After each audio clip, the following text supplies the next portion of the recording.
Evet arkadaşlar, son birkaç haftadır video paylaşımı yapmıyorum. Çünkü kaska kamerayı takana kadar video çekmeme kararı almıştım.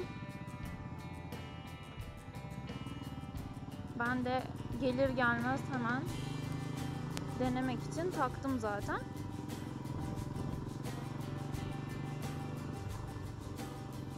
Çünkü öbür türlü gerçekten hiçbir şekilde zevk almıyordum. Ve şu an nasıl bir şeyler çıkacak çok merak ediyorum.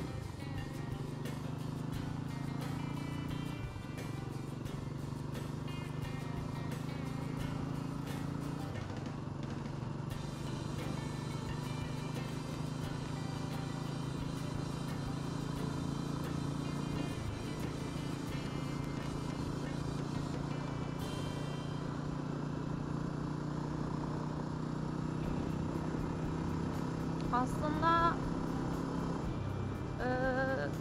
biraz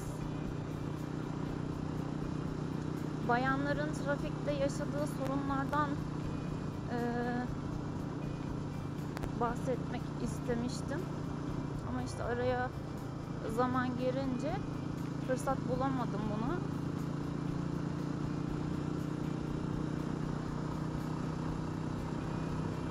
Ama artık gayet güzel, tadını çıkara çıkara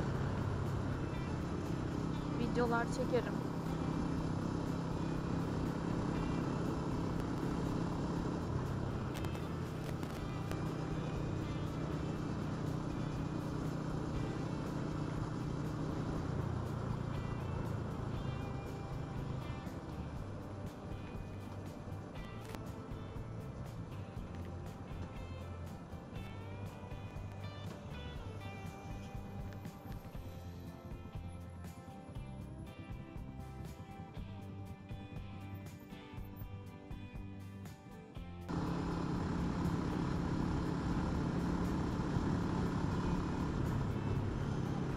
Aslında dile getirmek istediğim ufak bir mesele var.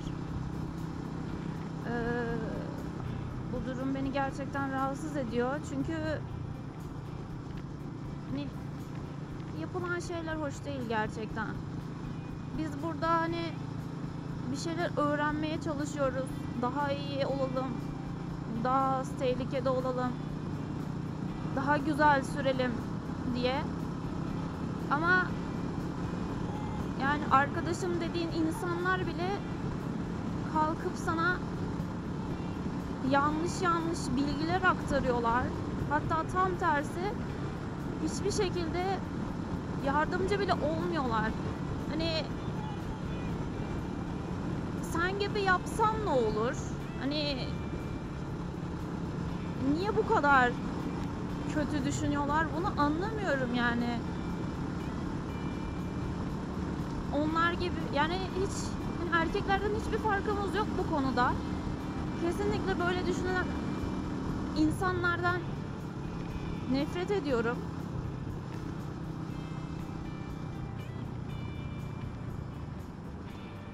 Onlar yapıyorsa biz de yapabilmeliyiz. Yapıyoruz zaten ve bunu biz hep gösteriyoruz.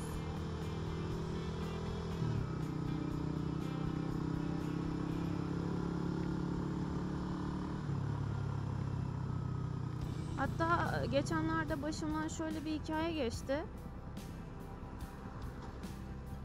Bir arkadaşımla yola çıktık, uzun yol. Sonra orada tanıdık birkaç insanla karşılaştık. Ve işte hani dönüşte beraber gideceğiz falan. Ondan sonra tabii bunlar ben daha iyi yapmalıyım. İşte ben şunu geçebilmeliyim. Ben şundan daha hızlı olmalıyım. O beni nasıl geçer kafasında oldukları için saçma sapan konuşmalarda bulunuyorlardı arkamızdan. Ondan sonra tabii bu can sıkıcı bir durum. Hani ona soruyorsun işte bizden mesela daha çok tecrübesi var. Hani eğitim değil. Mesela viraja nasıl girilir, yavaşlamamız mı lazım? Bu tarz şeylerde hep bize hatalı bilgi aktararak çok defa kez bizi tehlikeye soktular. Ve ben o zamandan beri zaten yani insanlara hep şüpheyle yaklaşmaya başladım. Gerçekten hoş değil ya. Hiçbirimiz mükemmel değiliz. Hani ben zaten mükemmelim diye iddia bile etmiyorum bu konuda. Sen kalkıp bana işte böyle dersen ondan sonra arkandan konuşulanları da kusura bakma da alınmayacaksın.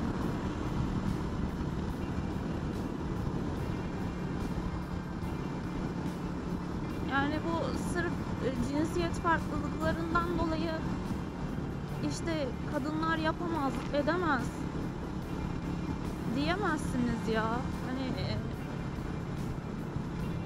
tamam, hani araba konusunda bu bir gerçek.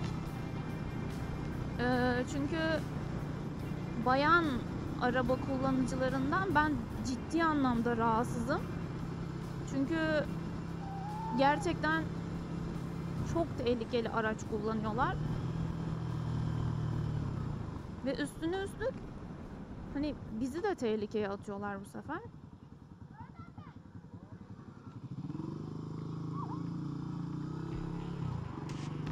Ben de derslerden ve okuldan fırsat buldukça dolanıyorum. Çünkü sabahın 9'unda motora binip okula gitmek Eskişehir'in soğuğunda gerçekten işkenceden başka bir şey değil. Ve cidden can sıkıcı.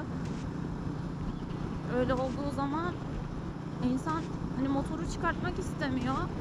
Hani istediğin kadar hani sıkı giyin, ille o Eskişehir'in ayaz soğuğunu çekiyorsun yani.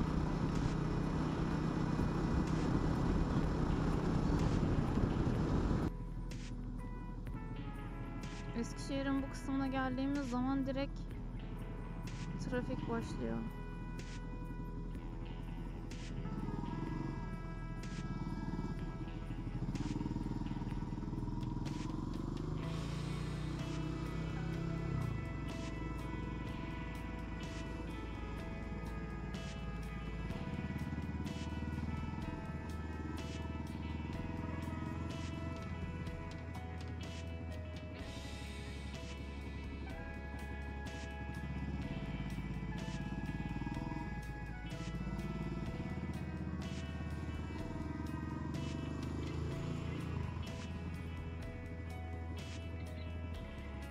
Arabalar ilerlemeden kırmızı yanıyor. Ben anlamıyorum ya. Sen de çıkıyorsun ama. Sen de çıkıyorsun diyorum.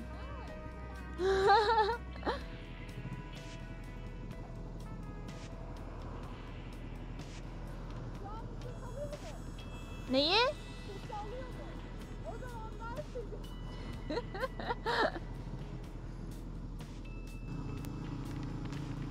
Burası da bizim meşhur adalar.